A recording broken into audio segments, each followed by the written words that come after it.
Welcome viewers, as we get ready to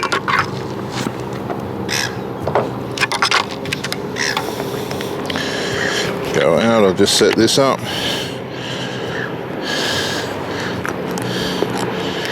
Seems pretty set.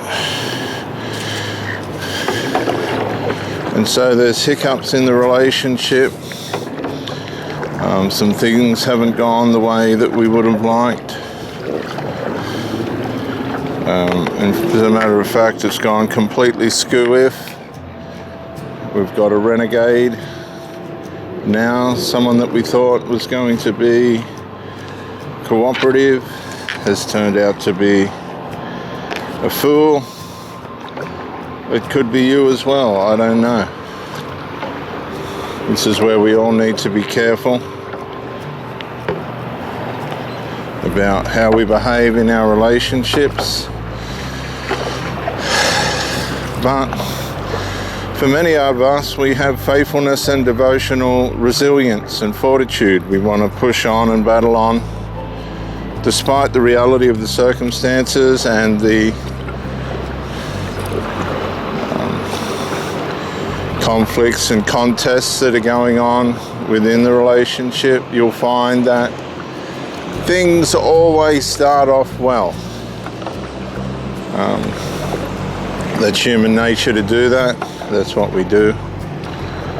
We want to turn up on time. We want to present ourselves well.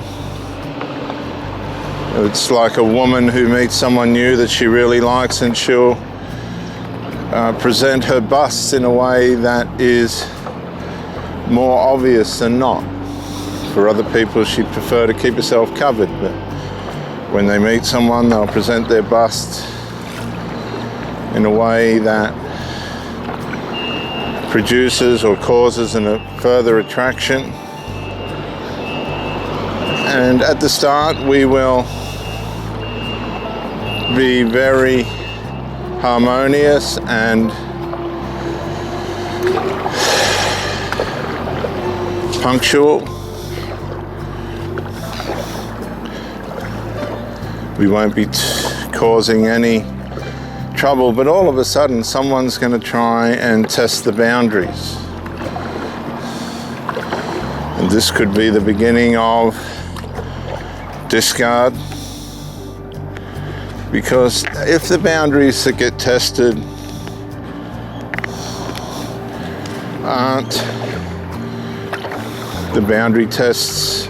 aren't successful, it can go one of two ways. It can make the person try harder, or the person begin to pull away. And the pulling away is an attempt to try and get control of the situation, an attempt to try and keep a consciousness of where this person is in the relationship. It's like a way of measuring the security levels going on in the relationship. Is this person committed? Are they committed? Are they not committed? Etc.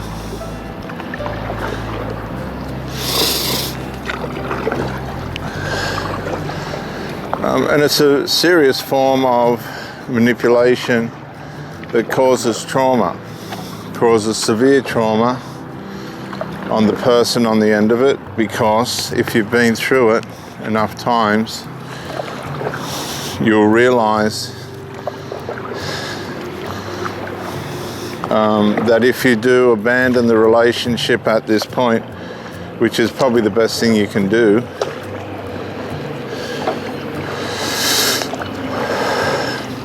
the person doesn't get a trauma bond, because that's what they're trying to create. They're trying to create a trauma bond where you're stuck in the situation. You're in a place in the relationship where you think you need to try harder, or you're not doing enough. This person's making strange demands on you that you're not used to, or you possibly never experienced before. And this causes a trauma bond if the person's interested in the relationship. Now, if the person's awake up to this, and more people are becoming aware of this attempt to enforce who you are in the mind of the person that you're with in a way in which they're in subjection to what you want over and above where they're up to and what they're going to do. That's how this works.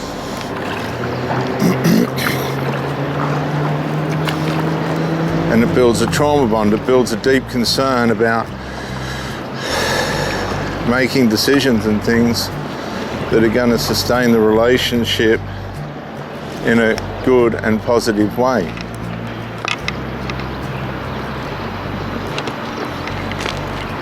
Just sorting myself out here, viewers. I've got a few hiccups. That should work.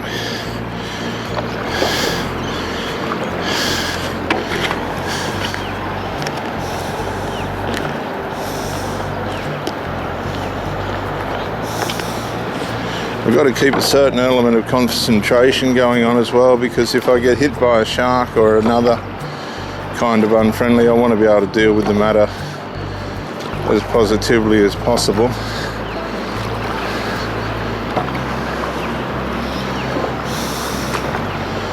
So the trauma bond is something that's worked out not too far after the beginning of the relationship, and it will be timed in a way in which there is some other either micro-incremental grievance or an episode where somebody's late.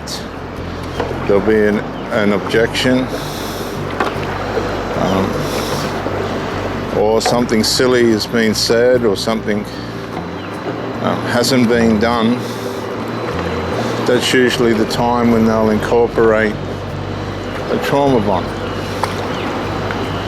An act, a poo test.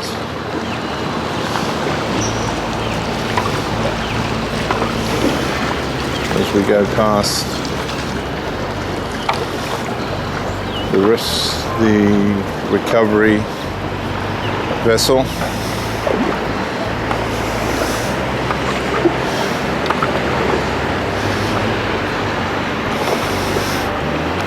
Now, if the person retracts, and this does happen, they just go, no, I'm not up for this, I'm not going through this again.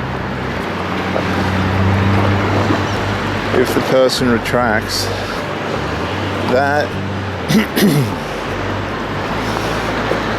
is probably the best thing you can do when somebody does this. But identifying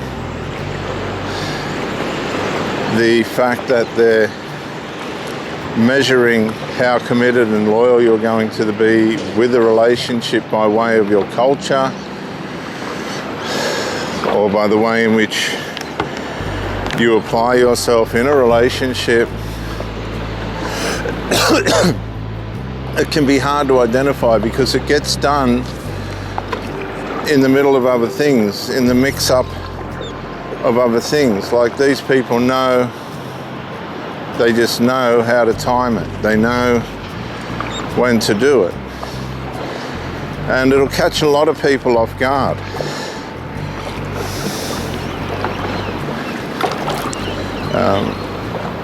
And this is when the person, whether they're at this level of commitment or not, will soon be having to make some pretty quick decisions about where they are in the relationship.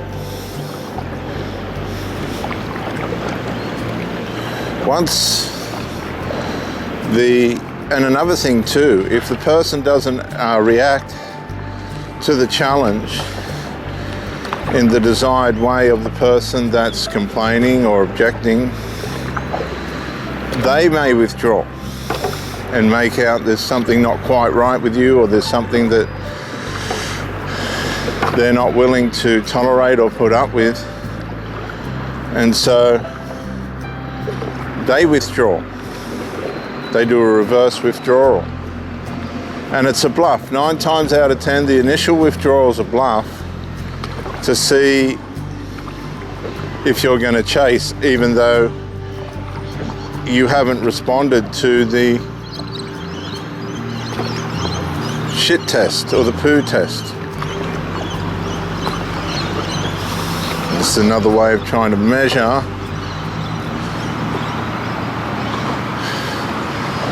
whether you're in or not. So you need to be aware when somebody that you've just met's trying to trauma bond you. Act accordingly. If you like the person, then, oh well, set some boundaries and say, look, this is not on, and continue on from there if you get a result out of the negotiation. But if it's not the kind of relationship you want, it's a very immature start, and it's a very transparent, immature state that you're probably going to get involved with somebody that's going to stand over you, detach, refocus, drift away from that person, if not immediately, micro-incrementally, go no contact, and never, ever go back.